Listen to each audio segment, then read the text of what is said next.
Hey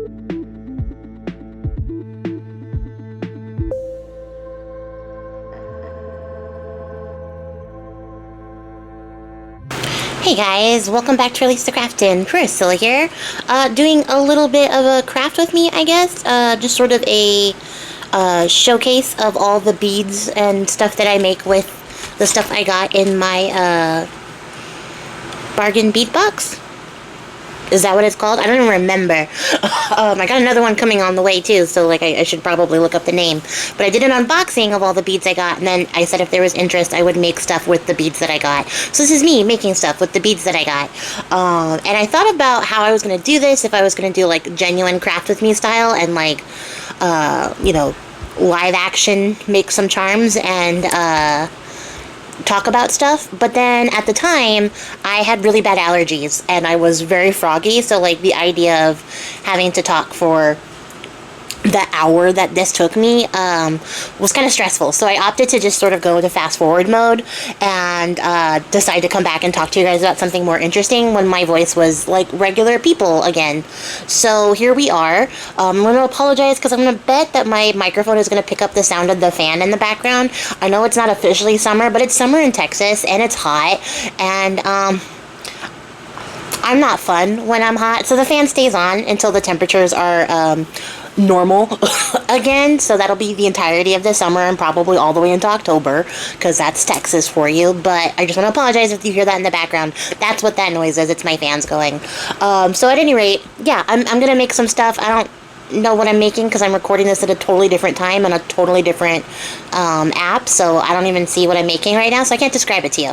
I have done a video in the past where I kind of talked a little bit about it, but I'm not like a professional jeweler or bead worker, and I definitely recommend finding somebody who's like more of an expert type professional, because I'm all self-taught and it's just kind of, I learned what I need on the fly, so I don't really want to give you guys bad advice for jewelry making stuff anyways.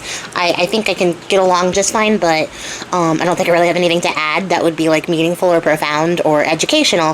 So yeah, we're just going to talk about stuff. And today what I wanted to talk about was, while I was watching one of Cindy at Studio Lou's videos, she talked about how in the junk journal space specifically, not a lot of people are talking about like the problems with AI or addressing the AI issue, and I've like mentioned it here and there in the past. I think I've mentioned it more on my Patreon than on my YouTube, but like I listened to her thing and listened to her talk and was like, you know what, I'm gonna talk about that. So that's what we're gonna talk about, because like, you know, I've been sort of dancing around the issue and trying to think of like a good way to approach this conversation, because I don't want to like offend people ever, like that's never my goal, but also like there's a lot here to unpack and a lot that needs to kind of be said and put out there that I agree with Cindy. I don't think people are talking enough about it, and yeah, that's what we're gonna do today. So this is all from my understanding and my own personal research. If you know or understand differently, feel free to leave it in the comments below. I would definitely love to hear, you know, everyone's thoughts and feelings and feedback and whatever knowledge you have to share. But if you're going to be a jerk, like just thumbs down the video and skip rocks, because all engagement is good engagement. But at any rate, so the way that AI art specifically has like originated, from my understanding, is it came about as a tool to sort of help artists come up with concept arts and models without having to actually try to find like reference photos or set up elaborate like mock photo sessions so that they could get their mock-ups to do their art. So essentially, like if you wanted to draw something that it wouldn't be easy to find a stock photo of, like, you know, superhero dog flying around an apple in space, you know, that's kind of hard to mock up, and like you could get all the individual pieces together and sort of make a digital workup to get that concept out there, but it's a little bit, you know, it's a little bit extra work. So they originally designed this tool where using a database of images, the artificial intelligence could compile an image that you were looking for, so that you could then use that image as a reference in order to draw something in your own style without having to find a reference photo for the very hyper specific thing you're looking for. And sometimes artists are looking for very unique, very strange things, and you can't just find mock-ups of like Cthulhu out there. You know, you might need a little bit of assistance on how that looks, and you might, you know, want something very specific that you can't find just readily available, and sometimes those things are behind a paywall and it's hard to get to the stuff that you need. And if you're just starting out in art, or you're not a very prolific artist, it might not be very cost effective to sink a lot of money into stock photos and reference photos that you can use. So AI became a very good tool for that for artists. And the concept, I will tell you guys, was really intriguing to me as an artist myself. From the ground up, I was like, okay, that's a really cool idea. It doesn't take like a lot of money out of people's pockets, because the people who weren't paying for stock and reference photos aren't going to pay for them anyways, right? Like, that wasn't a thing.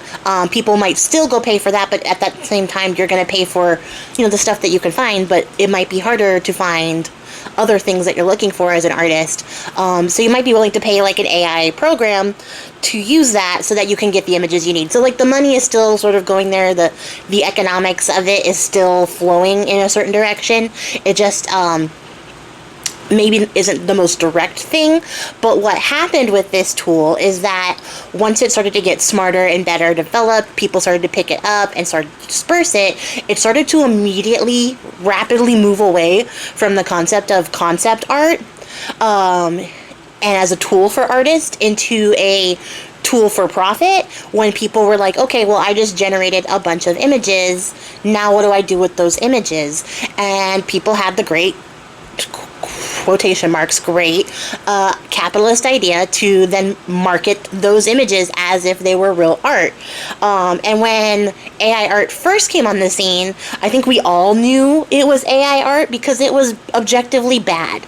Like, some of it might have been interesting. It was really trippy, a little bit unsettling. AI art was really bad to start out with. Like, hands were crazy, eyeballs were crazy, backgrounds were crazy. There were all these extra lines and squiggles and stuff that made it very obvious that you weren't looking at something drawn by a person, but a compiled image generated by a machine. And at first it was just sort of a novel idea where people could have fun generating these ideas in a harmless space. But even at that point, people were trying to monetize those images as if they were actual art, and not just like, oh, this is AI art, because nobody was being transparent like that. They were marketing them as if they had drawn those images themselves and calling themselves artists, which is really bold, really, really bold, to enter in a couple of keywords into a computer generator and have it spit out an image, and then to take that image and say, well, I made this, I'm an artist because I typed in some keywords, which that's not how art really works. And I think that's where the start of the contention is.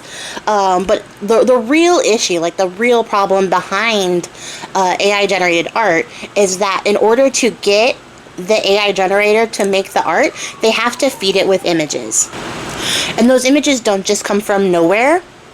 They come from other artists. So what they are doing to improve the AI art generators, to make them smarter, to give them a versatility in art styles, is they are scraping other people's art accounts, other people's art pages, and then feeding that into the AI generators to teach the AI on how to make art.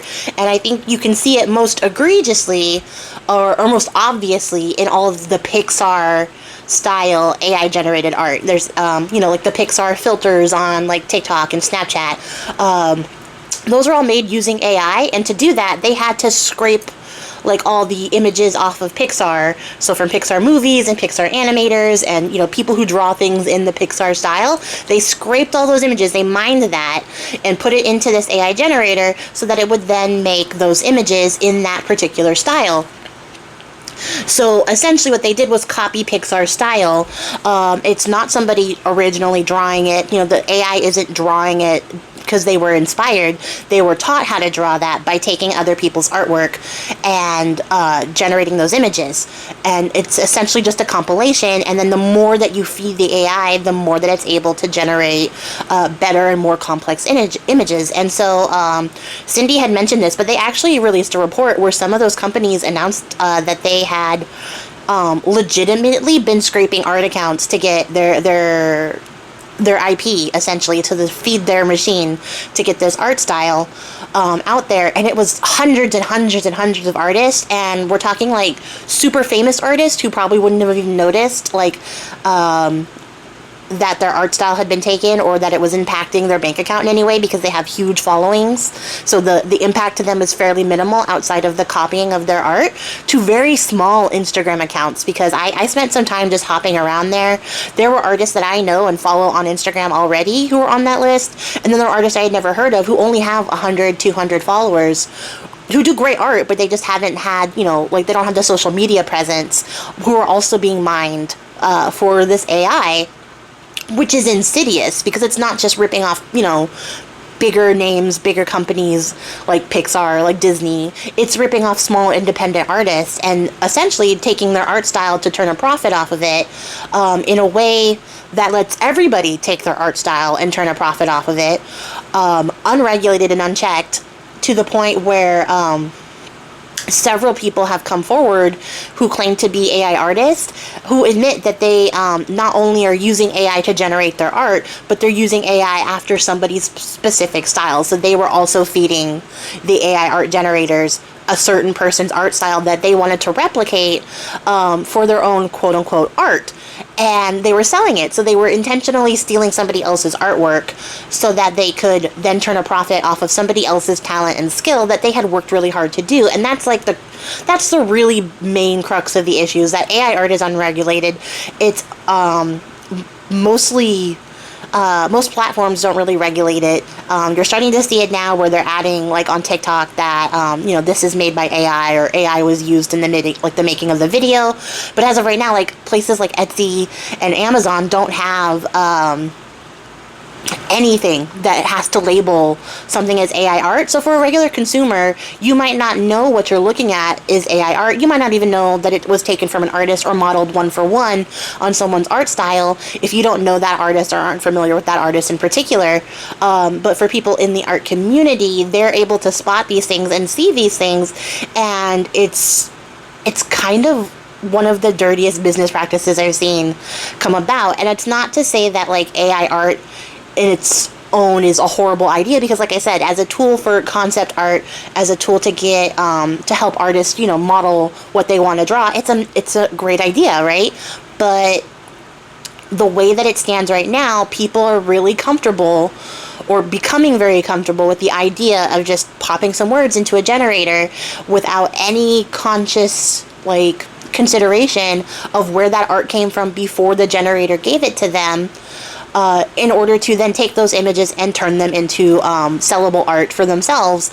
And this includes like taking the art and turning it into print. I've seen people turning it into tarot decks and then trying to pass it off as if they did something meaningful, when, you know, like the most that you can see that they've done to alter the image is add in the suits for the tarot deck, which is, I can do that too, but like that's not my artwork. I would never claim that as my artwork. So like the fact that people would claim the AI generated art as their artwork is baffling to me, because it's just so crazy. Even if it's not reminiscent of a specific person's style, the way that the AI generates that image is by mapping somebody else's artwork in order to develop that image and compile it together with many other artists' artwork too. So it's not just like you're taking money out of the hands of one person, you're taking it out of many people. And on this notion, it's probably what makes me the most frustrated. If you guys remember, I did step away from adding kits to Etsy, specifically because every time I added a kit, the very next day, I'm not even kidding you, the very next day, there would be a handful of kits from various stores like and shops, some of which I had already known before and kind of respected until I saw these practices that they were like introducing, but they would be modeled after what I had just released in my shop and using the same keywords to come up with their own thing, copying not only just the style of my kit, but the entire vibe and aesthetic of it using AI generated artwork.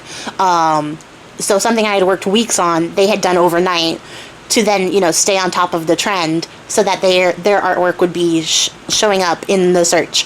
And it's at the point now where you can't search for a digital kit on Etsy without being bombarded by AI artwork, and there's no regulations on Etsy to tell you if what you're buying is AI generated or not. So if you're not aware of the features of AI or the way that AI artwork looks, you might just be participating in something that you don't think is an ethical practice, or you wouldn't participate in if you were fully informed and educated. And that's kind of where the insidious nature of it lies, and why I think it's really disappointing that Etsy hasn't done anything to regulate that, because it's not just in the junk journal community, it's all across Etsy. You can't type anything in to the search anymore.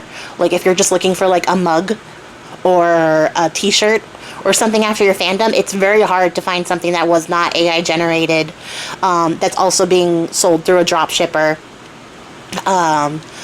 which means that like it's somebody who is uploading the artwork and then another company is producing the product and shipping it out to you. That's what a drop shipper is. And that's a whole different can of worms in the discussion of like Etsy, because Etsy allowed drop shippers, and that sort of changed the way that the marketplace was, or the way that it ran, from being a handmade thing to being something that you can sort of mass produce in a more corporate style way, which has allowed places like Amazon to sell things via Etsy, which is crazy. But that's neither here nor there. What you're seeing a lot in the searches for stuff is AI artwork being labeled as, just regular art, so that there's no question or no indicator that what you're buying was not made by a person, and then it's being mass produced in ways that regular artists can't compete with. And the way that AI images can be generated also make it very hard for regular artists to compete, because if somebody sitting in front of an AI generator can generate thousands of images in an hour, how do you compete as an artist? You can't. So it's just taking money away from the people who are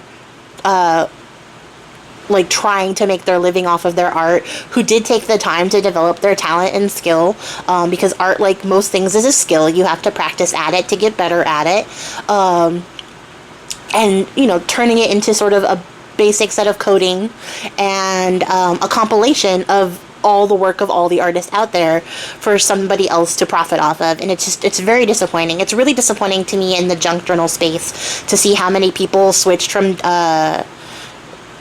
purchasing graphics to make their kits, which is typically how it's done. You usually buy the graphics and then you compile them together, maybe with your own artwork, with other graphics, to make a kit, to design a kit for crafting with on Etsy. A lot of these like junk journal shops have switched from that to AI artwork because it's cheaper, because it's free, right? Like you're getting free images, or you're paying a flat rate to use the AI generator, or a subscription fee. That's a lot cheaper than paying an actual artist money for their time and effort to make the resources you use. And that's the only way that I've ever made kits. I've always made my digitals by purchasing the graphics and then adding in my own artwork so that it feels more authentic to me. And I can't even imagine taking the money out of somebody else's pocket to put it back into my own. That just rings really hollow and really unethical to me, and it makes me very sad and disappointed to see so many creators that I used to buy kits from switching their shop model to that, to be fully funded and supported by AI. And I think there's a lot of nuance and a lot of smaller details that I just don't have time to cover in this video, and a lot of points that need to be addressed. There's a lot of ethical questions we need to ask about AI before we really integrate it into our everyday way of life. And if I had more time, we could talk more in detail about that. And if you guys are interested, we can always bring this topic up again. I'm always talking about it. But yeah, I don't know. I just it makes me sad to see the state of things, and I hope that if you were not aware of the problem with AI, this video was helpful, at least in sort of demonstrating what the issue with it is and why there's so much pushback against it. And, you know, hopefully it brings up some dialogue that we as a community haven't had yet, and we'll take the time to have. But, like, as always, if you guys made it to the end of the video, I appreciate your faces, and I would love to carry the conversation in the comments below, so definitely feel free if you have any questions or thoughts to bring them up there, and I will catch you guys all in the next one. Until then, happy crafting. Bye!